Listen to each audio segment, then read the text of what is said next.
Hello అండి.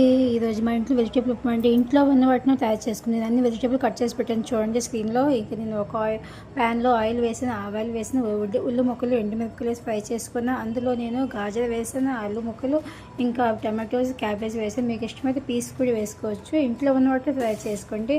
ఇక నేను ఒక కప్పు ఉప్మా వేసిన, సూచి, ఇక పసుపు, కారం వేసి, గరం మసాలా వేసి కలుపుకున్న. ఇంకో కప్పు నీరు వేసుకుని, ఇంక సాల్ట్ వేసి సరే అండి మూత పెట్టేసాలి. ఇంకా 5 minutesలో అయిపోద్దండి. మూత పెట్టి తీసుకున్నాం చూడండి. అయిపోయింది ఎమ్మీగా.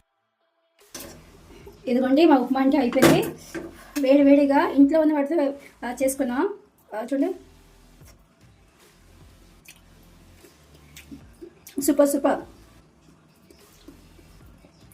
ఎక్కువ శ్రమ పడే అవసరం లేదండి. ఇంట్లో ఉన్న వాటితో ట్రై చేయండి. చాలా ఎమ్మీగా ఉంటుంది. సూపర్గా ఉంది. నేనైతే చాలా నచ్చింది నాకు. వెజిటేబుల్స్ అన్నీ.